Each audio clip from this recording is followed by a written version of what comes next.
महर्षि गौतम और अहल्या ने एक पुत्र को जन्म दिया था जिसका नाम श्वरदान रखा गया था। श्वरदान शास्त्र और धनुर्विद्या दोनों में पारंगत थे। एक बार वे अपने आश्रम में कठोर तपस्या कर रहे थे। इससे देवलोक में देवताओं का सिंहासन डोलने लगा। इंद्रदेव ने अपने प्रभुत्व पर खतरे को देखकर श्वरदान की तपस्या भंग करने के इरादे से जानपदी नाम की अप्सरा को धरती पर भेजा।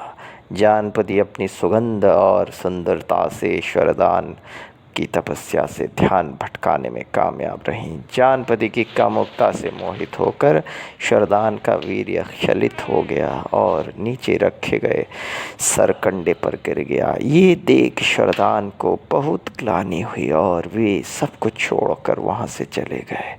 उस सरकंडे से बाद में एक बालक और बालिका का जन्म हुआ।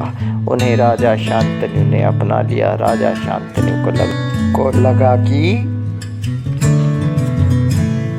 ये किसी तेजस्वी पुरुष के शिशु हैं। उन्हें कृप और कृपी नाम दिया गया। यही बालक कृप आगे जाकर कृपाचार्य के नाम से विख्यात हुआ। पितामह भीष्म को कौन नहीं जानता। पितामह भीष्म ने उन्हें कुलगुरु बनाया। कालांतर में कृपी का ब्याह गुरु द्रोणाचार्य से हुआ। दोनों ने एक पुत्र को जन्म दिया जिसका नाम अश्वत्थामा रखा गया था। यही अश्वत्थामा आज भी भटक रहा है। वहीं कृप धनुर्विद्या में पारंगत हो गए और कृपाचार्य बन गए।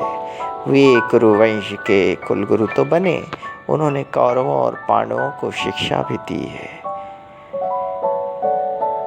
इसका अर्थ है अश्वत्थामा, बलि, व्यास, हनुमान, विभीषण, कृप और परशुराम ये 7 चिरंजीवी हैं। कृपाचार्य उनमें से एक हैं। कहा जाता है कि इतने बड़े तपस्वी थे कि उन्हें अपने तप के बल पर चिरंजीवी रहने का वरदान मिला था। वहीं कुछ लोगों का मानना है कि उनकी निष्पक्षता के आधार पर उन्हें चिरंजीवी रहने का वरदान मिला था। महाभारत के युद्ध में कृपाचार्य ने कौरवों का साथ दिया था। कुलगुरु जो थे, नमक का ऋण अदा करना जो था। जब युद्ध में कौरवों का वध हो गया और पांडव विजयी हुए तो वे उनके साथ चले गए। कहा जाता है कि युद्ध के दौरान कर्ण की मृत्यु के बाद कृपाचार्य ने दुर्योधन को पांडवों से संधि करने के लिए सलाह दिया था, परंतु दुर्योधन कहाँ मान रहा था। दुर्योधन तो अधर्मी था, अन्याय था। मरने के बाद भी सुधरा नहीं शायद, और मरते वक्त भी नहीं सुधरा। मरते वक्त भी अपने क्रोध के आवेश में उसने ये कहा कि अब भी मुझे पांडवों के शव चाहिए, मैं उन्हें कदापि क्षमा नहीं करूँगा। तो कुलगुरु कृपाचार्य तो धर्म के साथ थे।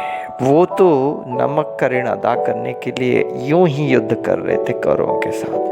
फिर वो चले गए पांडवों के साथ और धर्मराज युधिष्ठिर के राज्याभिषेक के पश्चात वे उनके कुलगुरु बन गए और अभी तक जीवित हैं। और कुलगुरु बन के अपने कार्य को उन्होंने संपन्न किया पांडवों के साथ, धर्मराज के साथ।